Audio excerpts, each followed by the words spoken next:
So here we are, 2 years to the day since I had my brain surgery to remove the majority of my little hitchhiker, my brain tumour. I thought I'd come to my little thinking spot over in Hessle to do this. Tried doing it at home, it just didn't feel right. This spot I'm at now, I've been using it for, well, since a few weeks after I was diagnosed with the tumour. I just randomly found this abandoned pier, so every now and again I'll come here, sit down, chill out and look at just that. You get amazing sunrises and sunsets over here, so yeah. Anyway, I just wanted to do a quick video just to almost recapping the last couple of years. It's been a fucking roller coaster. Nah. Will not fucking cry on a video. I'm not redoing this video, so you know, I have to work hard with this one. So obviously 2 years, had the brain surgery. It took, well, let's go into what the brain surgery was like. The night before, I was meant to do a couple of videos for the kids.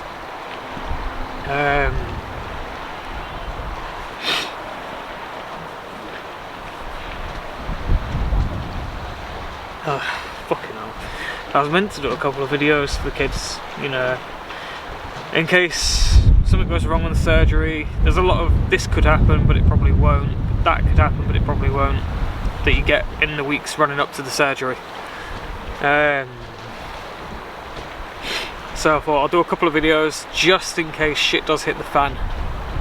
Like I'd seen, you know, I'd done a lot of reading up, well, a little bit of reading up about people that had gone through the brain surgery and had strokes and other such things. There's a friend of mine had a cousin that had a stroke during his surgery, so I wanted to be ready for the worst. And every time I tried to do it, it didn't work. I couldn't do it. I just couldn't bring myself to do a video like that. So I just sacked it off. Went to hospital the night before the surgery, just so I was ready for the early start. So I wake up about 6 AM in the hospital and go through what's going to happen. Well, obviously the surgical team come through, they're like, we're going to do this, we're going to do that. The training nurse comes and asks if she can watch the surgery. I'm like, yeah, crack on. If it helps you learn, go for it. And then come 8 o'clock in the morning, they whisk me down. It is supposed to have taken about something like 6 hours. So obviously that's a complication-free surgery, 6 hours. So halfway through, I'm talking to the physiotherapist that sat with me, because obviously you're awake for brain surgery. They have to keep you talking so they know what they're doing to your brain. If they touch the wrong part of your brain, it's going to show. Obviously your speech will just suddenly change, or you just won't understand what's happening, yada yada yada. You get where I'm going with that. So I remember it like it was yesterday, funny enough. The nurse, or physiotherapist that sat with me, she asked me a question about holidays, and I mentioned I'd been to Riverside in South Africa, and then she asked what part of South Africa, so I said somewhere near Limpopo, and I remember she said it's not Limpopo, it's Limpopo or something. She said, as far as I'm concerned, she pronounced it wrong. Sure, Bob, Lynn, all the other Riverside crew can correct me if I'm definitely wrong there. So I said something to her, I can't remember what, you know, on the account of being where I was and what was happening. So she said she'd been working there around the same time as me, in the same area. She knew exactly where Riverside was, and she'd been past it pretty much every day while I was there. So I found this hilarious. So I'm sat there laughing away to myself, and then as I'm laughing, I just something just felt wrong, and I just see my hand come up like that and go like that, and it wouldn't move, and all I can hear is Matt, can you hit Matt? Okay, stop the surgery now. Really dramatic. And as I hear stop the surgery now, I feel this really weird wet sensation on my back. I don't know, well, at the time I didn't know what it was, but I remembered, obviously a little while later, they'd said before the surgery, if I have a seizure during the surgery, they'll put saline on my brain. Yes, my actual fucking brain, to counter the seizure. So, or saline or water, whatever you want to call it. So, but as I'm having this seizure, water is poured on my head and obviously drips down my back. Funny enough, that wasn't the only thing I felt during the surgery. I actually felt them screwing the clamp into my skull at first, but being a typical bloke, didn't want to say anything because it would mean stopping the surgery, or it could just mean abandoning it. So there you go, 2 things I felt during the surgery. And then obviously the wet sensation on my back, that's the last thing I remember. And before waking up in some kind of room, and I sort of, it's like I woke up in a conversation. So, when I say conversation, that'll be the polite way of putting or wording it. I actually came round shouting. Got this physiotherapist saying something like, we need to stop the surgery, come back in a couple of months and we'll try again. I'm shouting something to the effect of, get in that fucking head of mine and get that fucking thing out of my head now. Sorry about the language. So this physio really wants the surgery abandoned. She wants me to just leave it for a bit, play it safe, just in case it was to happen again. So I remember this surgeon just sort of appeared out of nowhere in front of me. I don't know if I still had the clamp on my head. And she said, what do you want? Do you want to go back into surgery, or do you want to finish and just go home? Well, recover and then go home. So same thing, get in that head of mine and get it out now, the tumour.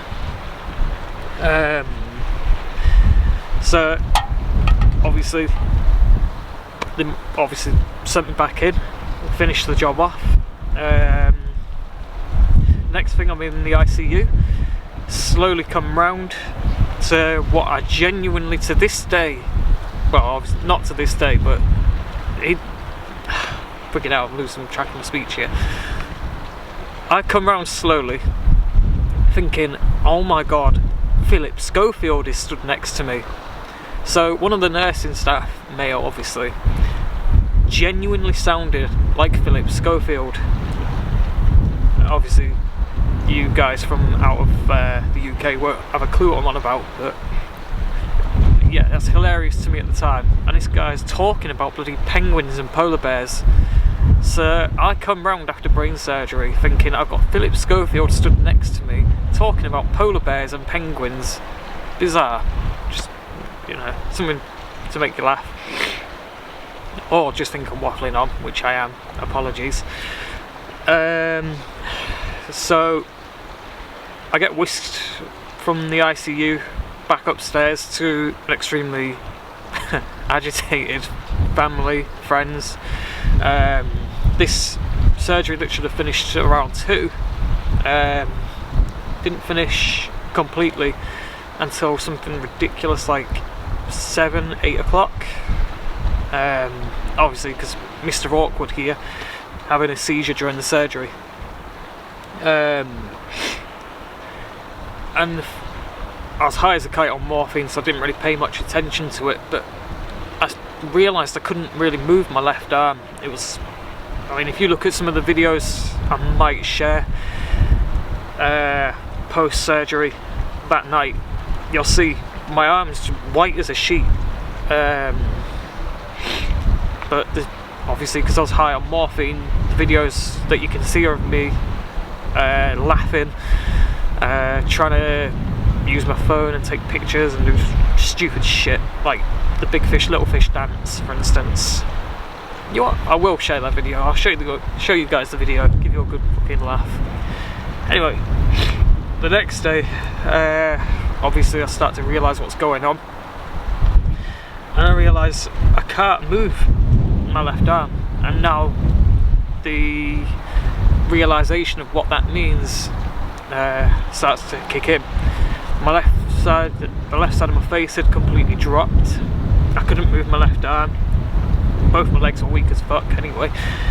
So to me this meant I'm paralysed on the left side of my body. So the surgical team come and inspect me, see if I'm actually alright.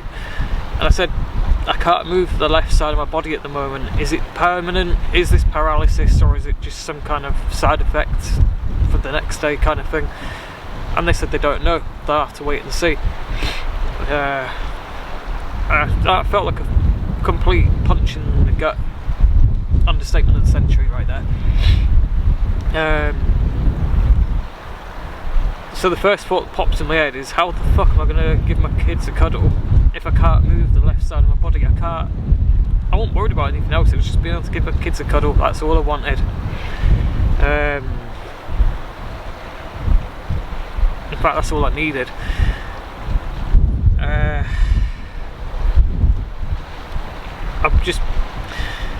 I broke down. I'm not too ashamed to admit, I'm not too embarrassed to admit it. I cried like a fucking baby that day, for most of it. Every time I tried to move my arm, it just wouldn't work. So that night, I don't know if it was the drugs or just the fact that somebody had been playing around inside my brain, literally. I couldn't sleep. Nothing would work to get me to sleep. And I thought, fuck it, I've had enough. It's been something ridiculous, like 48 hours since my brain surgery. I'm going home, I've had enough of this. So I tried to get out of bed. Obviously it's still attached to a complete shit ton of wires. And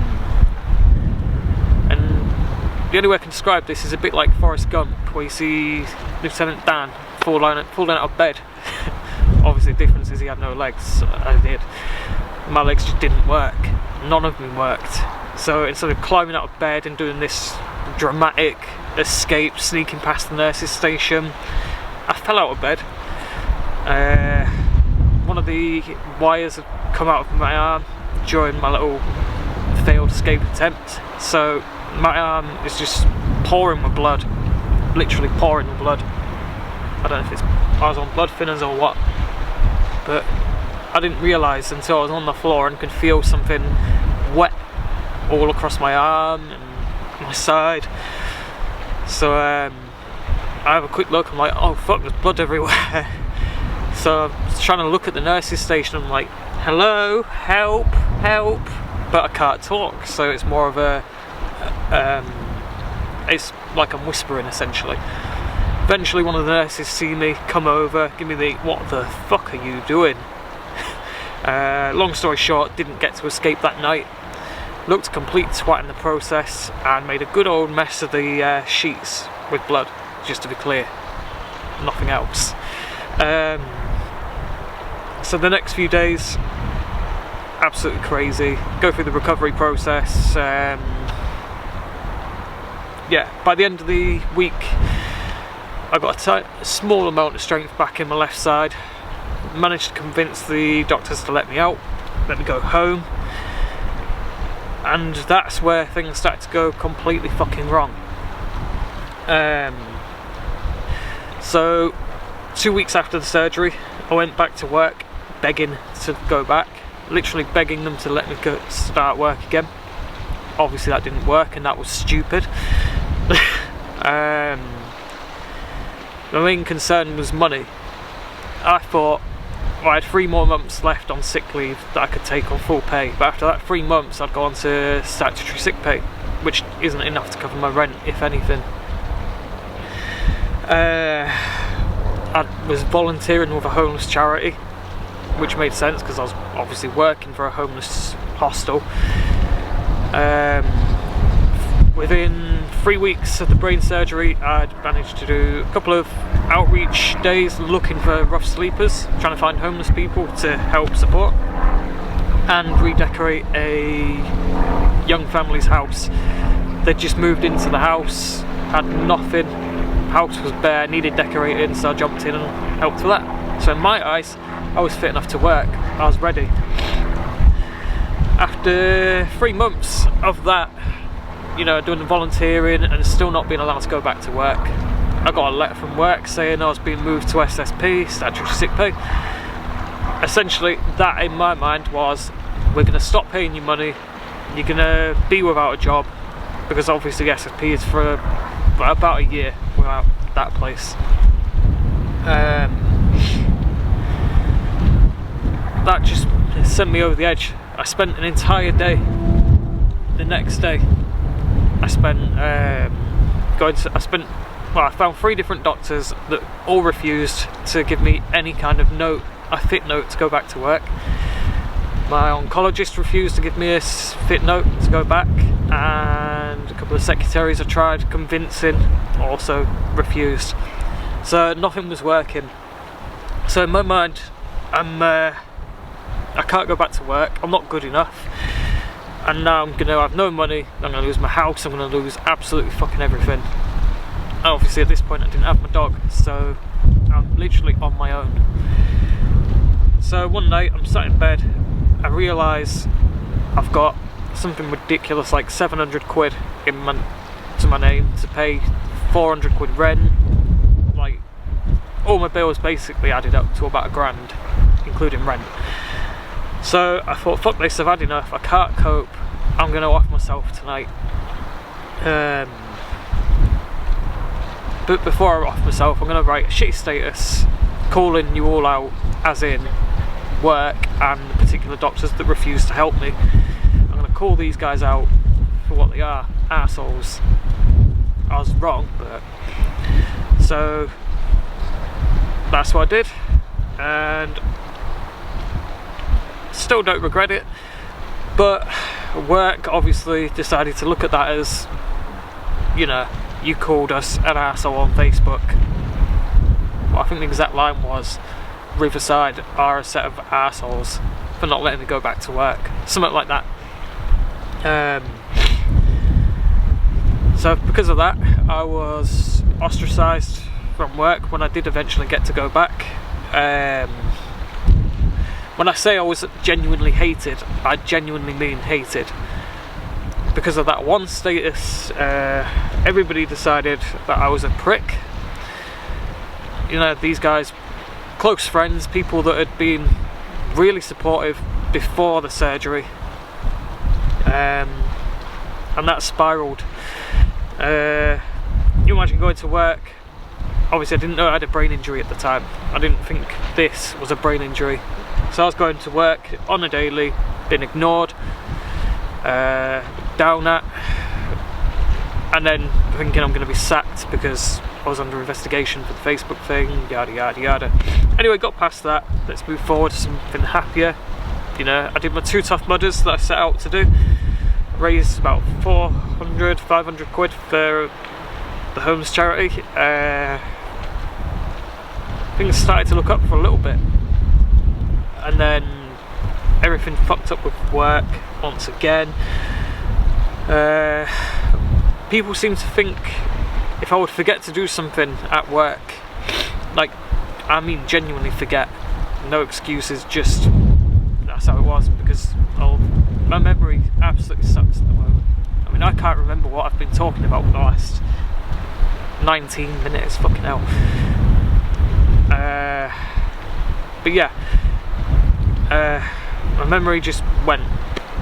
But as far as they were concerned at work, I was being lazy, I couldn't be bothered, my attitude stunk. There was absolutely zero support post brain surgery from work, and it just sent me over the edge again. I'd have nights where I'd be walking to work planning on offing myself. That is a fucking horrible feeling. Yeah. spend that many months. In fact, let's just move away from the work thing. But obviously it's safe to say, post-brain surgery, going back to work is probably one of the biggest mistakes I've ever made. What I should have done is just suck it up and leave. Obviously I didn't until November. Anyway, the main point of this video, you know, happier note. Let's try and cut this down to, you know, 20 minutes plus. I just want to say a massive thank you to, well, the people that are able to watch this. You're the ones that have got me where I am. Bob, Lynn, over in South Africa, you guys just let me go back to Riverside when you did. Molly, you got me my Darwin paw print. You know, if you didn't get me that, I wouldn't have it now. Charlotte, original Riverside buddy, you've stuck by me with all the shit you see pop up on my Facebook. Elizabeth, Lee, my 2 post-brain surgery Tough Mudder buddies, and the rest of you Tough Mudder community guys that I've yet to meet, you know, and of course my boot campers, all of you. And then I'm really just not going to mention everybody because this video will go on forever if I do, but you guys post-brain surgery have stuck by me. You've pushed me through. I wouldn't be here doing a rambling on video right now if it wasn't for you guys.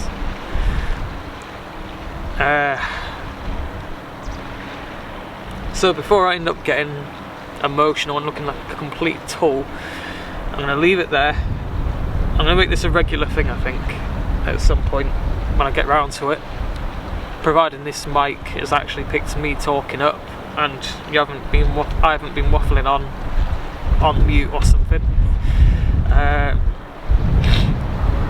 So yeah, I'm going to leave it there and just chill out for half an hour, enjoy that view, and head on out to boot camp.